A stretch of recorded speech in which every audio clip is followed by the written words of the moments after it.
Discover the transformative power of Zen and the art of NLP. A lot more success with a lot less stress on Transformation Talk Radio. Every Thursday at 9:30 a.m. Pacific, Dr. Steve Simpson combines the principles of Zen philosophy with the techniques of neuro-linguistic programming to help you achieve your goals with ease and tranquility. Whether you're seeking personal growth, professional development, or improved relationships, this show offers practical strategies and insights to navigate life's challenges with a calm and focused mindset. Get ready to embrace a new level of success and serenity. Zen and the art of NLP starts now. Hello, everyone. It certainly does start now, today, because one of our greatest gifts is probably the one you never think about. It's your gift of the massive power of your unknown unknowns. No wonder you don't think about them. I'm Dr. Steve Simpson, and you are listening to Zen and the Art of NLP on Transformation Talk Radio. Today's headline topic is the power of the unknown unknowns and the 1% of reality. Got 3 quotes for you now, which will give you something to think about, I hope. Do you know what the philosopher and psychologist William James thought about reality? Thoughts become perception. Perception becomes reality. Alter your thoughts, alter your reality. Quite a lot of NLP in that. Do you know what the author Lewis Carroll thought about reality? I'm not strange, weird, off, nor crazy. My reality is just different from yours. And do you know, here he goes again, our favorite guest on the show, scientist Albert Einstein thought about reality. Reality is merely an illusion, albeit a very persistent one. So there we are. That's it. Makes you think, doesn't it? What is reality? And the source of these 3 inspirational quotes is from quotefancy.com. Stay with us for the next 30 minutes and let us help you experience that sweet spot of mind, body, and soul to embrace a new level of success and serenity, helping you achieve a lot more success with a lot less stress. Today, you'll learn how to turbocharge the massive power of your unknown unknowns and manifest abundant health, wealth, and happiness in all of their various forms. Because we inhabit a world brimming with enigma and fascination. An abundance of knowledge eludes us, and many phenomena defy our comprehension. But what if our reality extends beyond the tangible and the visible? What if a concealed 99% of reality exists, which is veiled from our senses? While this concept is challenging, it can also offer enormous benefits. It's a powerful tool for creating new ideas, achieving goals, and improving mental well-being. An excellent place to start is to post your questions and comments, and I'll do my best to answer them in the final part of the show. You can also call in live on our live call-in number 1-800-930-2819. Now, if you're feeling frustrated because you don't seem to achieve what you deserve from life when others do, the chances are that you've forgotten how to connect to your, guess it, unknown unknowns. Step 1 to fix this is to spend less time thinking about what you know and more time thinking about what you don't know, because this will help you understand that connecting to your unknown unknowns is your default state of mind, as it is with so many other things. We don't need to get in the way of it. So if a concealed 99% of reality exists, veiled from our senses, what if? Well, philosophers and scientists have been asking this question for centuries, and there's no easy answer, but a few theories try to explain what this 99% of reality might be. One theory is that 99% of reality is made up of energy. We all know that energy exists, but we can't see it or touch it. It's invisible to us, but it's all around us. This energy could be the source of all life and creation.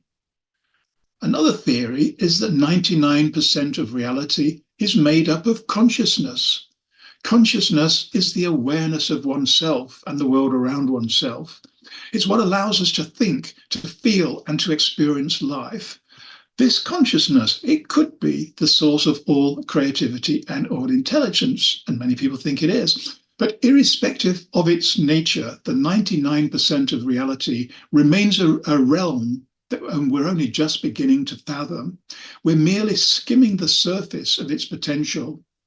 As our understanding of the universe and ourselves deepens, we may unravel the 99% of reality and its profound influence on our existence, but not anytime soon, if ever. And maybe that's good. Here are some of the implications of the 99% of reality. It could mean that there's more to life than we can see and touch.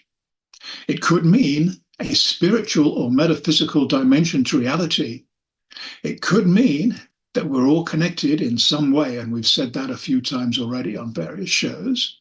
It could mean that we have the potential to do more than we ever thought possible.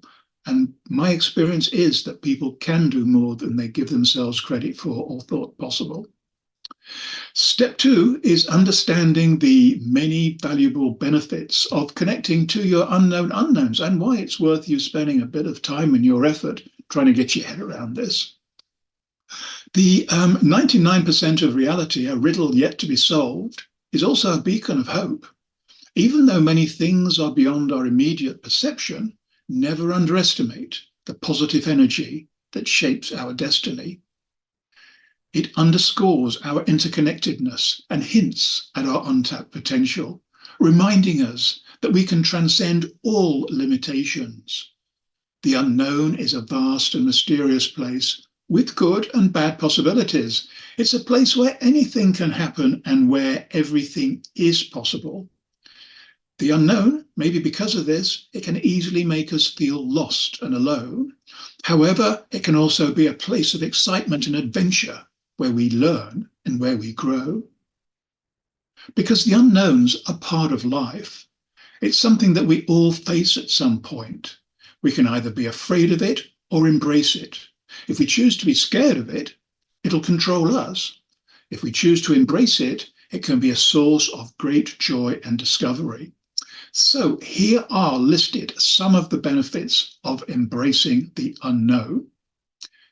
It can help us to learn and grow.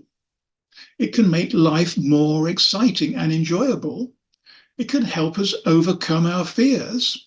And these benefits often lead to bursts of creativity, new projects, and answers to our most profound questions. If you're afraid of the unknown, I encourage you to at least try to embrace it. It may be scary initially, but it can be an enriching experience. It often is. The best way to connect with me, and I hope you do, is to check out my website, drstephensimpson.com. Sign up for my free weekly newsletter and discover plenty of other free stuff to explore, including the Zen Doctor and the Poker Genius podcast channels. There are also some great books, hypnotic audiobooks, and coaching programs to purchase if you're feeling rich. I confidently recommend, as you would expect, the Hypnotic Ring of Confidence audiobook because it comes with 28-day email support. If you have questions, I'll reply and I'll be with you on this journey, so you will not be alone. Therefore, there are no excuses for not completing the 28-day program. The Hypnotic Ring of Confidence is a veiled collection of universal truths that I've found most useful and my clients have found most useful to appeal to the unconscious mind and can be applied to absolutely anything and anyone. To remind you, you are listening to Zen and the Art of NLP with me, Dr. Steve Simpson. We're going to take a swift break very shortly, but before we do that, take a moment to think about these 3 questions, and I ask them every week because they're important. What is the one thing that you desire the most? What's the one thing in life that you desire the most? What is the one thing that's stopping you from achieving it? Okay, you've probably spent a lot of time already on questions like that. This is the third and the last one, which is a bit different. What's the one thing that you want to share with others? really give this one some thought, because this can really be the nugget of gold. Because when you start to think, what can I do to help others, you're putting out a positive frequency around the world, and that's guaranteed to resonate with at least one person on this planet, and a lot more. And you will be rewarded. That's what I see in people anyway. So when we return, step 3 is the important one: to learn how to connect to the massive power of our unconscious, to our unknown unknowns. So here we are, helping you achieve a lot more success with a lot less stress. Stay tuned, because we will be right back.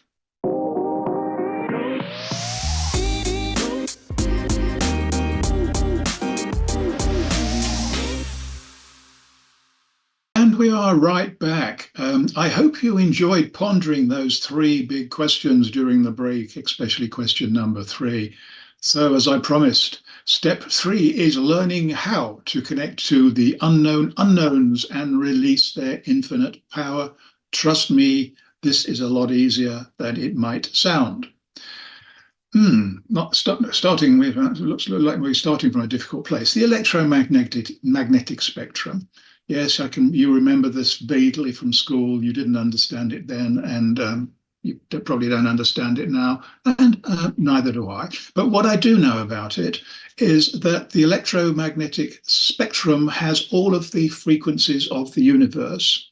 And on the little chart that you will have seen, on one end of this huge spectrum, there's the huge waves, the long wavelengths. These include the radio waves, which can stretch for miles and kilometers in each direction. And the other end of this spectrum is the microscopic and very small wavelengths. And these are things like ionizing radiation and other forms of radiation, and things that are very bad for our cells. In the middle, as if by coincidence, there's this little bit that is called visible light. That's what we see. On this huge spectrum, we are confined to something like this, which is the 1% of reality, if it's as much as that. So our other senses are the same. We've only got 5 senses that we experience our version of reality. Our version of reality comes from what we see, what we hear, what we feel, what we smell, and what we taste. So what about if some people could expand their broadwidth a bit more? What about if we all could do? Well, I think we all can do, and I'm going to explain how in a little bit later. But it could be that some people who haven't even thought about this, like artists, for some genetic reason or some accident of upbringing or whatever, they see more than we can, and that is why they know how to use the colors and the images of their wonderful paintings. Now, another way of saying roughly the same thing, and this is quite popular, and I find it a useful model, is to talk about levels of consciousness, because a big part of my work with people with elite performance coaching is not so much telling people how to fix things, but telling them how to understand what's going on in their mind at any one time. Because if you know what's going on, you're ahead of most people. And by doing this, by having this awareness, your consciousness will start joining the dots together. Anyway, so we've got levels of consciousness. Right down at the bottom, let's say that's the weeds, that's the swamp, that's the part our reptile brain lives in. Well, we don't want to spend too long there. It's not a particularly comfortable place. Too many mosquitoes, too hot, too humid. So if we can rise above that, then life becomes more pleasant. And there are various levels that people describe. And the very top ones, you only get there really by putting an awful lot of trench work into this, by spending months or years as a hermit, by going to a Buddhist monastery. You've really got to devote your life to your consciousness, to your high level of consciousness, pretty much to the exclusion of everything else. And that's for not for most people. Most of us like to have a balance in life. So, but we're all capable of bringing ourselves up. And if we're not careful, we're all capable of our thoughts allowing us to bring us down again. So when you feel yourself going down, take a deep breath. I know what's happening here, but it doesn't have to be like that. Remember the first quote? It was something like your perception becomes your reality. So change your thinking, change your level of consciousness. And the key, as always, is to have a quiet mind. If you've got a buzzy, busy mind thinking about a million things at once, then these deep signals from the wise part of our brain are not going to get to the high level of our conscious thinking and where our ego is. So how do we get a quiet mind? In this world where it's far from quiet most of the time. We're all multitasking. Some of us are doing 2 or 3 more jobs at the same time. Pretty difficult. These are things that we've talked about before on previous shows, and I'm sure we'll talk about them again, because these are like universal things that over the years people have adopted. Breathing exercises. We weren't born as babies with a manual of how to breathe properly. We did a pretty good job at it. But as we get older, breathing seems to get a bit more complicated. It's not the breathing that's the problem. It's the kind of thoughts that we're having in our mind. Like when we start worrying about things, even though what we're worrying about is imaginary, certainly not part of our reality, when we start worrying about things, then there's a physiological response because the body is preparing itself for trouble. So it starts breathing faster and faster, and the breath is shallower and shallower. So really, actually, even though the body is kind of looking for oxygen, it's not finding it. It's quite the opposite. So breathing exercises, they all specify breathe a little bit more slowly, breathe a bit more deeply, and sit up straight in your chair. Pull your shoulders back because you're opening the rib cage and allowing your diaphragm, which is this muscle that never stops, helping you to breathe, take deep breaths. And you can imagine practicing through different breathing through different parts of your body. This is what sometimes people use this in meditation, because when people meditate, they're definitely aware of their breathing. They're bringing their breathing to a good state. Some people imagine breathing in through their eyes. Some people imagine breathing in through the soles of their feet and bringing the breath and the energy up and then down again in the out breath, through the stomach, through the heart. These are all tried and tested. Nobody says, this is the best. You have to do it this way. It's best to experiment and see what you find the best. Okay, let's say some people don't like meditating. Oh, I can't keep my mind quiet for 5 minutes. That's the common thing that I hear. Okay, all right. Well, most people enjoy reading as long as it's a good book. So if you've got a good book and you want to connect more to your unknown unknowns, then put yourself in a nice, comfortable place and start reading this book, because then you will be living in the bubble. You won't be aware of the time. You won't be aware of anybody else who might be with you. You won't be aware of the noises around you. You're just engrossed in your book. And the same comments apply to watching a good film. And this is why books and films have been popular for all time. If you don't have a book handy, or you can't have access to watching a film or a video, then go for a walk in nature. Because if you do, study everything around you, but all the natural things, not the skyscrapers, but anything that's living, the plants, the birds, the fish, whatever it might be. Because all of these things are very different organisms. They've all got their place in our universe. And it makes you think, how on earth did all of this happen? And people talk about Darwin and people talk about creation. I don't know what the answer is. I don't think we've got the full answer just yet. So let me give you an example of how this is a metaphor really for raising your levels of consciousness and seeing the big picture, not the 1% right in the middle of this electromagnetic spectrum. I might have mentioned this one before, but the first time I visited Australia a few years ago, I ended up where many tourists and many new settlers to Australia go to, which is a place in a suburb of Sydney called Bondi Junction. It's on the top of a hill. You have some great views, and And you can walk to that iconic harbour area. It's a good walk. You can walk to the famous Bondi Beach, of course, which is not very far away. And there are other smaller, more secluded beaches. So it's a great place to be. It's got shops, it's got restaurant, it's got a really good vibe to it. So, and I don't work for the tourist industry, by the way. So anyway, when I was staying in Bondi Junction, I was staying in a what we call a serviced apartment. It was a big apartment, and it was a very tall building, about 30 stories high, I would think. And I was about halfway up.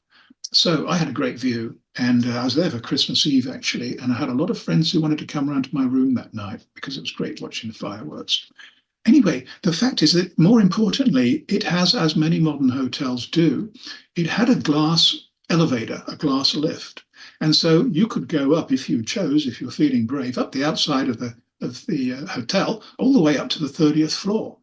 And if you didn't like that, then there were the conventional elevators in the lobby you could catch as well. Anyway, I liked the glass one. And something hit me, this was kind of a mind pop out of nowhere, an epiphany moment. As I was on the ground floor level and the doors closed, I could see everything going on around me. And a lot of it wasn't very, traffic, pollution, exhaust, noise. And I thought, well, I wouldn't like to live on this street all the time. So as the elevator starts to move up, every floor you go, you're seeing more and more of the big picture. And you're raising your levels of consciousness. And when you get to the very top, 30 stories high, you can see way beyond Sydney, and you see how the country's kind of organized, the way the railway lines go. You can see the planes stacking up to land at the airport, and it seems like they're almost at your height. Well, they're not. They're above your head, fortunately.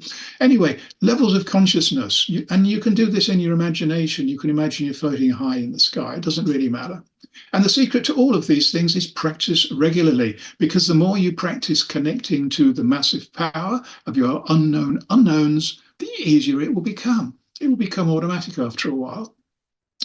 Okay, we've got a question or two which I can get around to, and the first one is from South Africa, from Andre in Cape Town. I've been there a couple of times, beautiful place. And he wants to know, when we talk about reality, does everybody experience the same thing, or is it personal? Good question. And I don't really know the answer, so I'm guessing here. I'm basing my answer on a little bit of biology and physiology.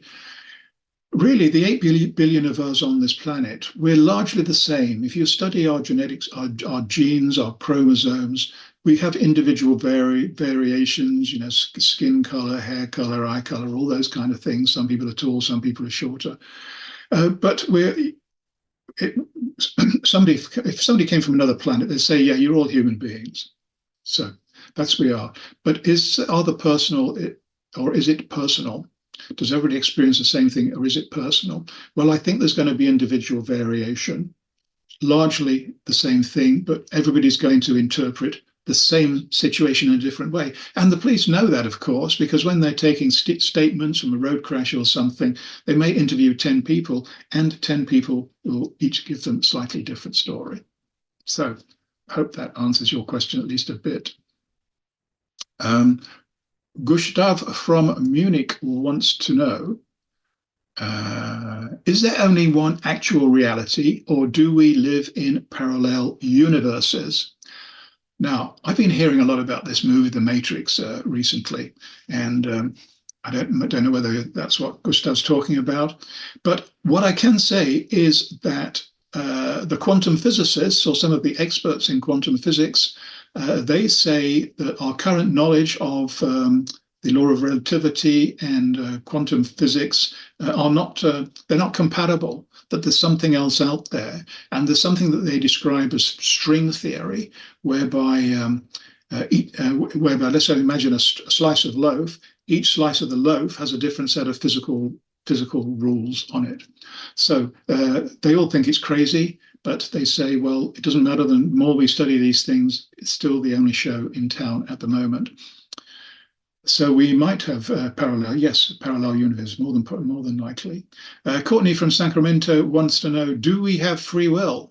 A deep question there, and very only time for a very quick answer. I would say in our 1% of reality, we do have a degree of free will. Outside that, probably very little. So now it's time, my favorite bit of the show, for Zen and the Art of NLP top tip of the week. Now, you've all heard of the elevator pitch. This is another story about an elevator. That's the 20 seconds when standing next to the CEO. It's your one chance to sell yourself. If you're lucky, this might work. However, your chances of success are much higher if you practice your elevator ride to the top of the building, particularly if you're having a challenging day. This is an easy way to a lot more success with a lot less stress. Thanks for joining us today. We've got a great program lined up for you on the same day, at the same time, and at the same place next week. Be there and invite all your friends. That's enough from me. Hope you have a great week. I'm looking forward to seeing you next week. In the meantime, embrace the unknowns, and goodbye for now.